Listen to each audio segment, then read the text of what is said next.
Hello guys, आपका फिर से स्वागत है हमारे यूट्यूब चैनल कॉमर्स क्वीन में। तो लास्ट टाइम हमने टॉपिक पढ़े थे कलेक्शन ऑफ डाटा का पार्ट 1 में, जिसमें हमने डिस्कस किया था types of collection of data कि कितने टाइप के डाटा कलेक्शन हैं और सोर्सेज क्या हैं डाटा के। 2 टाइप्स हमने पढ़ लिए थे, प्राइमरी डाटा है, सेकेंडरी डाटा है। उसके बाद हम मेथड डिस्कस कर रहे थे कि क्या मेथड है डाटा को कलेक्ट करने के। तो 2 मेथड हमने लास्ट वीडियो में पढ़ लिए हैं, जो बाकी बचे हुए मेथड हैं वो हम इस वीडियो में डिस्कस करेंगे। तो जिन्होंने हमारे चैनल को अभी तक लाइक और सब्सक्राइब नहीं किया है वो हमारे चैनल को जल्दी से लाइक और सब्सक्राइब कर लीजिए, ताकि जिससे क्या है आप हमारी नई नई वीडियोस को देख सकें। तो चलिए आगे नेक्स्ट टॉपिक शुरू करते हैं। तो हमारा क्या है नेक्स्ट मेथड, जो हमारा ये थर्ड मेथड है, इस ये क्या है, इंफॉर्मेशन कॉरेस्पॉन्डेंस। इंफॉर्मेशन मतलब जो सूचनाएं हैं उनको दूसरे स्रोतों से क्या है प्राप्त करना। तो जो इन्वेस्टिगेटर है वो क्या करेगा, जो एक इन्वेस्टिगेटर है वो क्या करेगा, अपने अलग अलग जगह पर क्या करेगा, व्यक्तियों को छोड़ देगा जहां से उन्होंने डाटा को कलेक्ट करना है। एक पर्सन को अलग एरिया दे दिया, दूसरे पर्सन को अलग एरिया दे दिया, तो ये क्या करेंगे, अपने अपने डाटा को अलग अलग कलेक्ट करके आएंगे। पर बात क्या है, पर्पस एक ही होगा। डाटा कलेक्ट करने वाले क्या होंगे, अलग अलग होंगे, पर्पस एक ही होगा।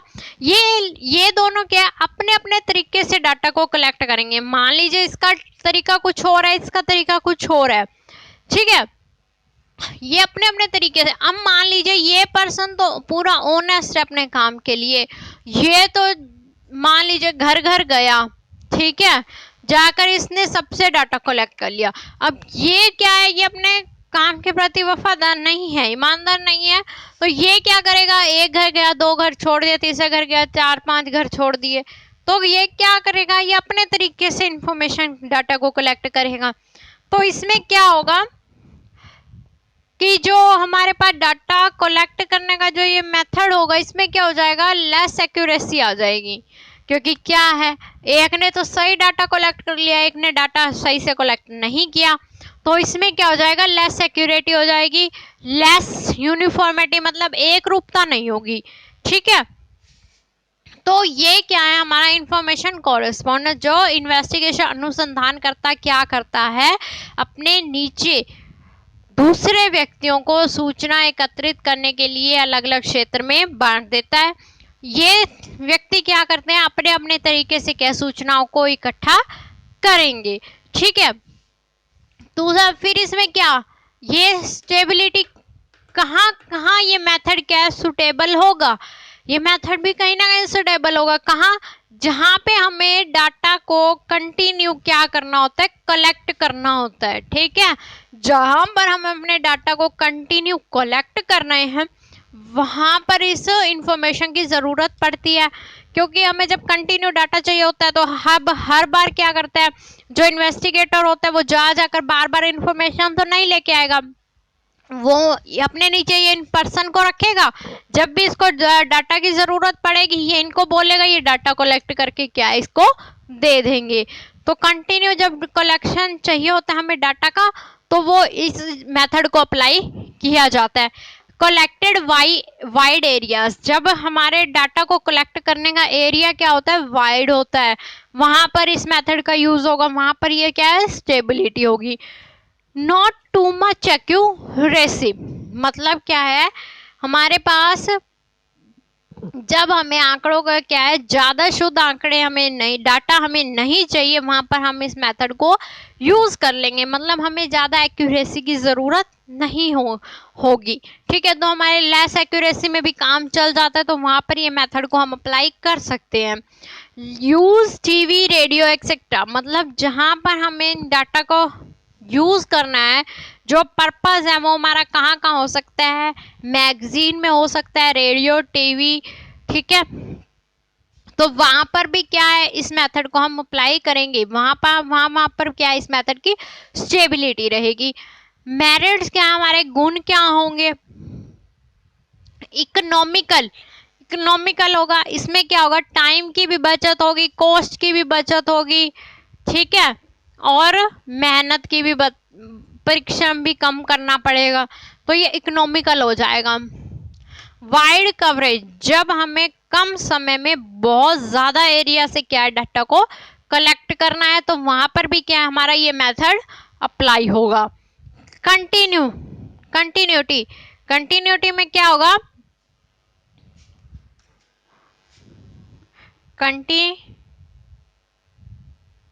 कंटिन्यूटी में भाई वही जो हमने अभी तक पढ़ा था कि जब हमें कंटिन्यू क्या करना होता है, अपने डाटा को क्या है कलेक्ट करते जाना है, तो वहां पर भी क्या है, इस मेथड को हम अप्लाई करेंगे, कंटिन्यू चलता रहेगा, स्टेबल फॉर स्पेशल पर्पस। जब ये मेथड क्या है हमारे स्पेशल पर्पस के लिए क्या होना चाहिए, सुटेबल होना चाहिए। जब हमारे कोई स्पेशल पर्पस है, स्पेशल पर्पस कोई मैगजीन में है, रेडियो में है, टीवी में एक्सेट्रा, तो वहां पर क्या है ये स्टेबल रहेंगे, ठीक है।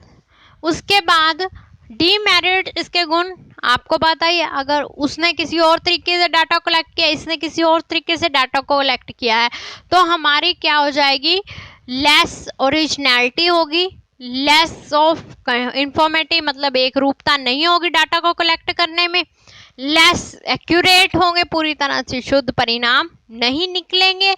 डिले इन कलेक्शन, डाटा को कलेक्ट करने में क्या हो सकती है, देरी भी हो सकती है, ठीक है। पर्सनल बाइस, मतलब पक्षपात भी हो सकता है, ये पक्षपात पूर्ण हो सकते हैं।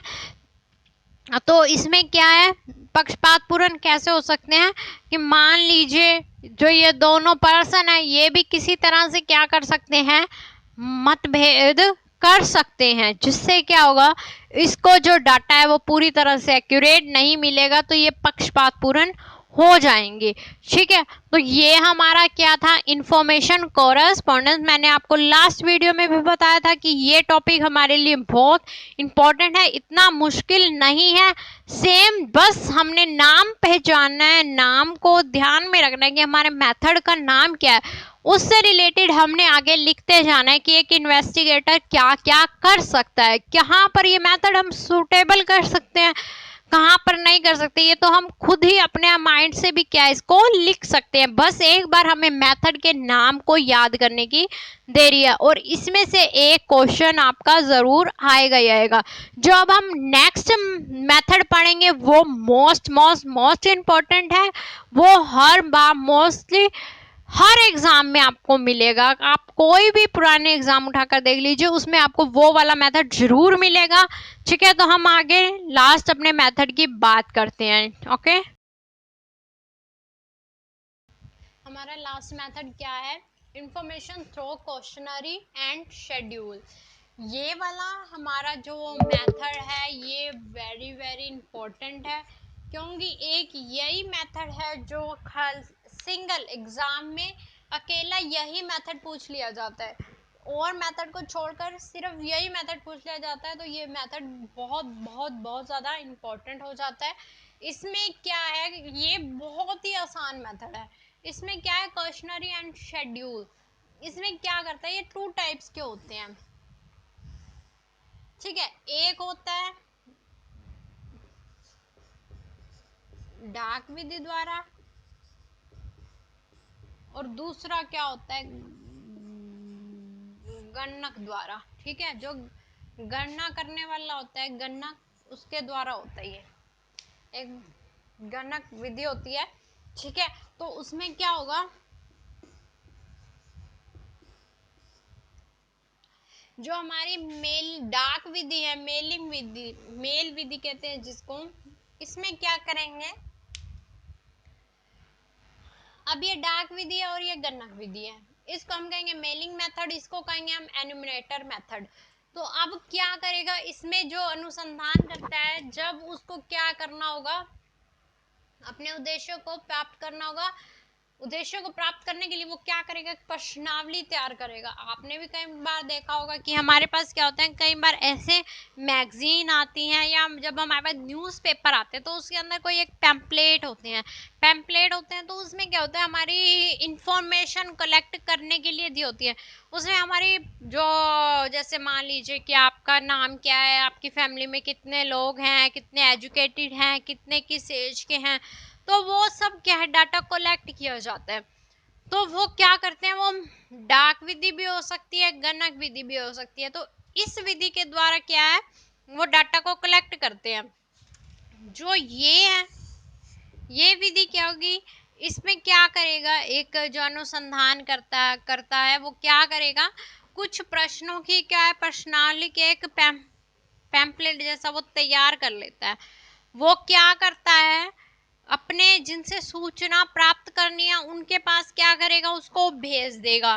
भेजने के बाद उसमें क्या, जो भी उसने पूछा होगा, जो भी क्वेश्चन उसने पूछे होंगे, वो क्या करेंगे, जो सूचना देने वाले हैं वो इसको पढ़कर क्या है, इसमें सूचना को भर देंगे।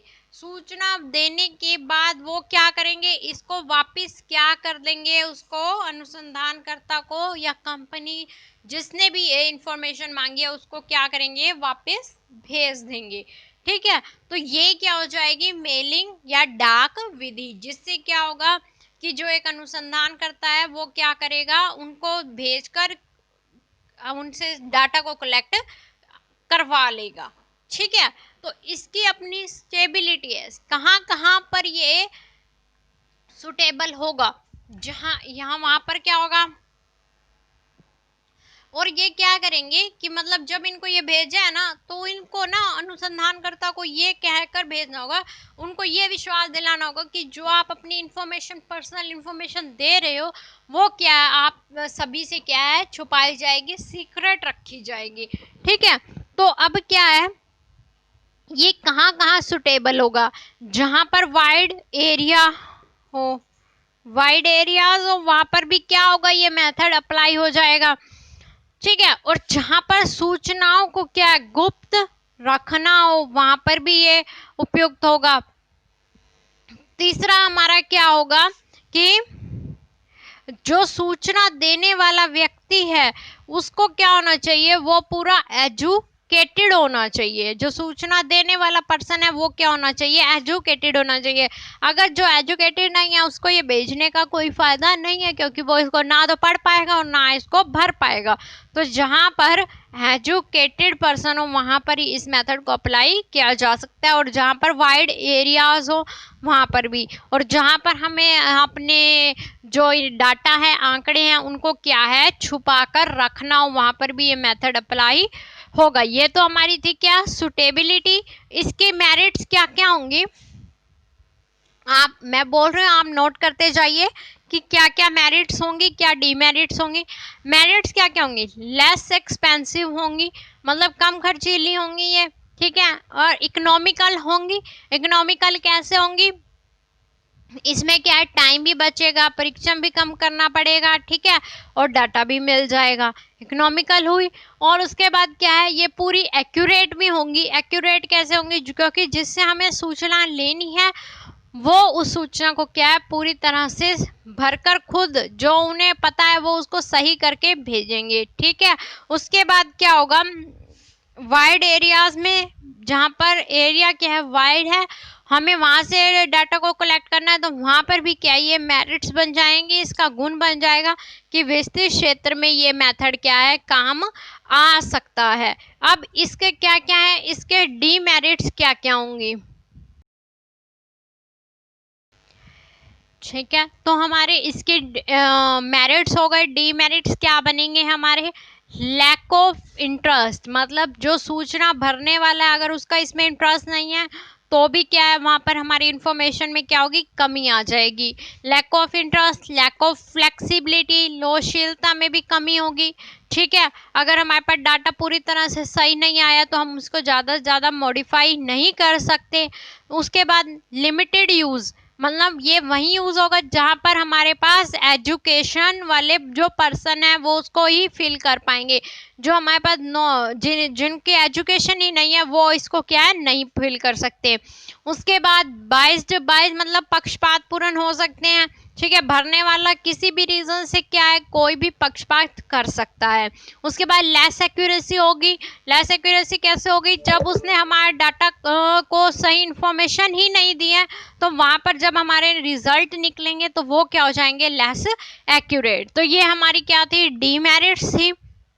उसके बाद हम बात करते हैं गणक विधि की। एन्यूमरेटर क्या होता है, एन्यूमरेटर वो पर्सन होता है जब एक इन्वेस्टिगेटर क्या है अपने नीचे एन्यूमरेटर को अपॉइंट कर लेता है, ठीक है। तो वो क्या करेगा, एक शेड्यूल तैयार करेगा या एक क्वेश्चनरी तैयार करेगा, उस एन्यूमरेटर को दे देगा। वो एन्यूमरेटर क्या करेगा, हर किसी के पास जा जा करके क्या है खुद इसको क्या है भर कर आएगा, ठीक है। जो जो उसमें प्रश्न पूछे गए होंगे वो क्या है उनसे, जो डाटा देने वाले हैं उनसे पूछ करके क्या है समय ही उसको भरेगा, ठीक है। तो इसके लिए क्या है एन्यूमरेटर को अलग से क्या है ट्रेनिंग दी जाती है कि वो सामने वाले पर्सन से किस तरह से व्यवहार करे, उनके कैसे मतलब उनके रीति रिवाजों को समझना, उसकी भाषा शैली को समझना, ताकि वो क्या उनसे सही ढंग से बात करके क्या उनको अपने डाटा को क्या पूरी तरह से शुद्धता से क्या भर सके।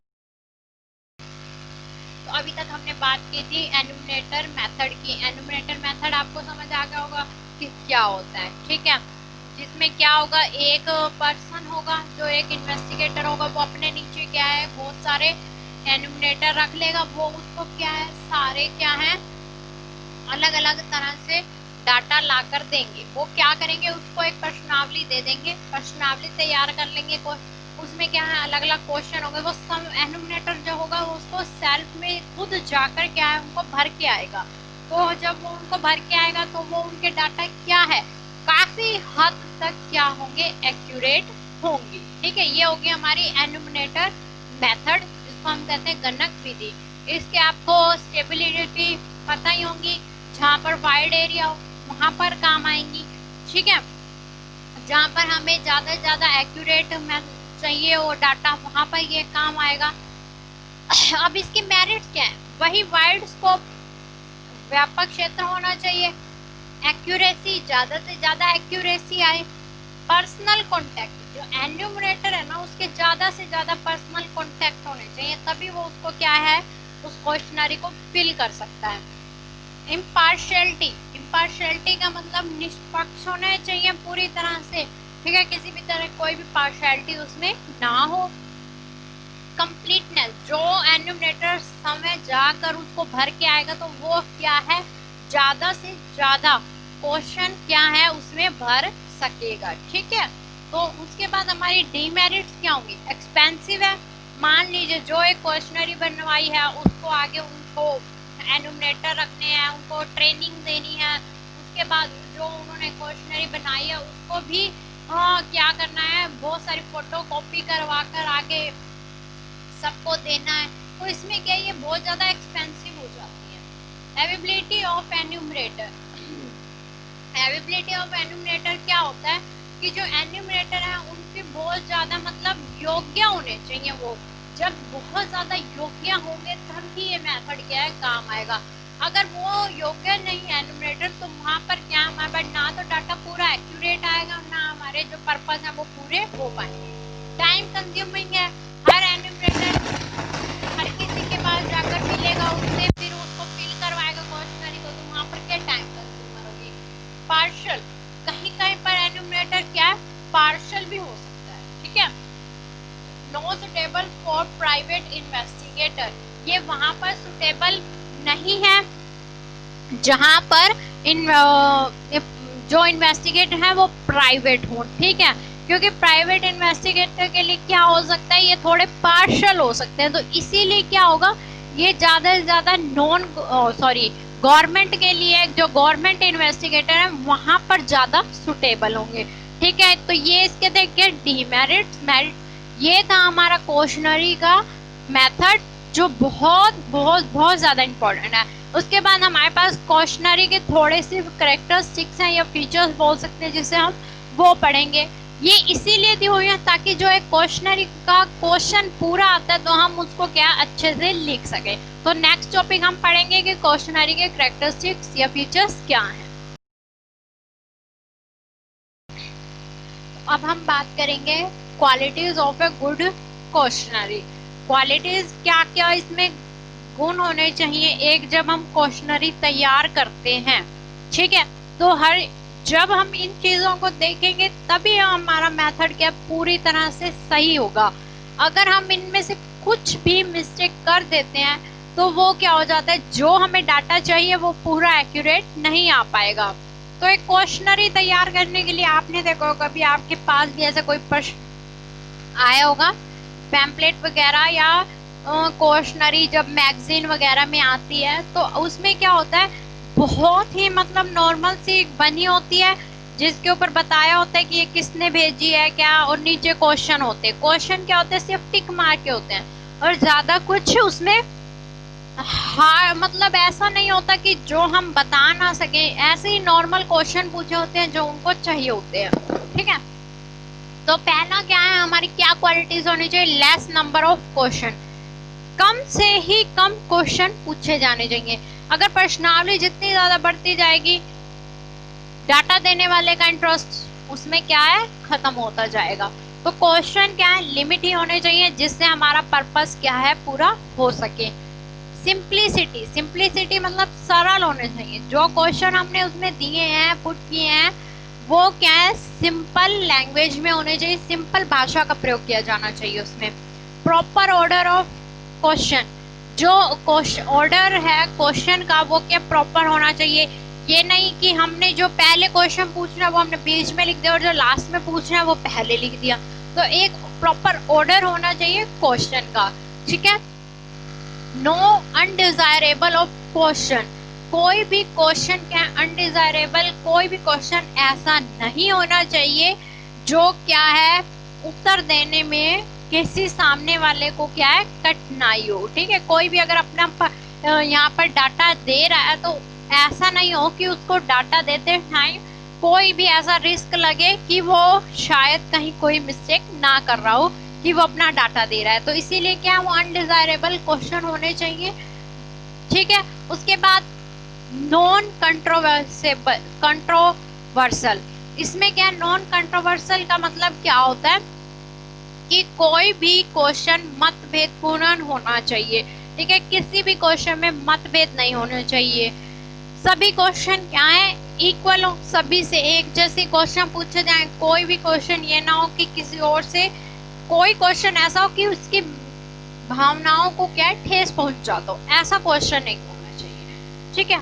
कैलकुलेशन, जो हमने प्रश्नावली बनाई है उसमें क्या है कैलकुलेशन ज्यादा नहीं होनी चाहिए कि जो डाटा अपने मतलब हमें इंफॉर्मेशन प्रोवाइड करवा रहा है, जो इस प्रश्नावली को भर रहा है वो कैलकुलेशन ही किया जा रहा है, क्योंकि कईयों का इंटरेस्ट नहीं बन पाता इसमें। तो हमें कैलकुलेशन को क्या है कम से कम ही रखना चाहिए। प्री टेस्टिंग, प्री टेस्टिंग का मतलब होता है जब हमने प्रश्नावली तैयार कर लिया तो हम पहले खुद इन्वेस्टिगेटर को क्या करना चाहिए कि अपने जो आसपास के ही एक जो पर्सन है उनसे एक बार उन क्वेश्चन के बारे में क्वेश्चंस पूछ लेने चाहिए।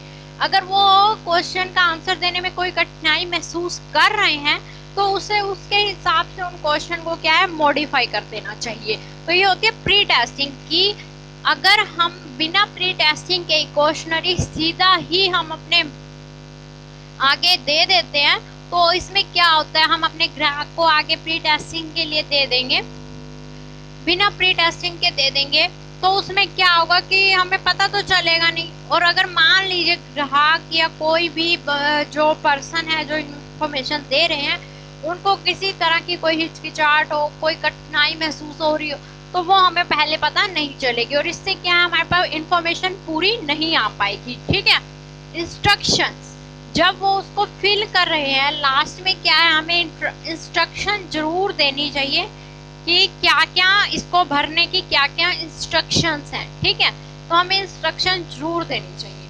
क्रॉस वेरिफिकेशन, जब हमने प्रश्नावली तैयार कर ली है तो हमें एक बार सभी क्वेश्चनों को क्या क्रॉस वेरिफिकेशन कर लेना चाहिए कि कहीं हमने किसी अभद्र भाषा का प्रयोग तो नहीं किया, कि कोई क्वेश्चन गलत तो नहीं हो गया, कहीं हमने डिसऑर्डर तो नहीं कर दिया क्वेश्चन को, तो हमें एक बार क्रॉस वेरिफिकेशन कर लेना चाहिए। उसके बाद आता है रिक्वेस्ट फॉर रिटर्न। हमें लास्ट में क्या उसको रिक्वेस्ट करनी चाहिए कि आप प्लीज इसको अच्छे से अपने इंफॉर्मेशन को भरिए और हमारी हेल्प करें इसको पूरा करने में। और हाँ, आप जैसे ही इस क्वेश्चनरी को पूरा कर लेते हैं तो प्लीज आप हमें क्या करें, इसको रिटर्न कर दे। तो हमें ऐसे उनके से क्या करनी चाहिए, रिक्वेस्ट करनी चाहिए। नहीं तो क्या होगा, अगर हम रिक्वेस्ट नहीं करते तो वो क्या करेंगे, इसको ज्यादा इंटरेस्ट नहीं करेंगे, और अगर फिल भी कर दिया तो वो उसको रिटर्न नहीं करेंगे। ठीक है, तो हमें रिक्वेस्ट जरूर करनी चाहिए। ये थी हमारे पास क्या क्वालिटीज ऑफ गुड क्वेश्चनरी, एक हम अच्छी क्वेश्चनरी कैसे बना सकते हैं। तो आज हमने इस चैप्टर में क्या क्या पढ़ा। पहले पार्ट 1 में हमने 2 मेथड डिस्कस किए थे, अब लास्ट में हमने 3 मेथड डिस्कस किए। तो ये हमारा सेकंड चैप्टर क्या होता है, कंप्लीट होता है। आई होप सो आपको ये वीडियो पसंद आई होगी, आपको ये चैप्टर समझ आ गया होगा। अगर फिर भी आपको कोई प्रॉब्लम है तो आप हमारे कमेंट बॉक्स में कोई भी क्वेश्चन के बारे में पूछ सकते हैं।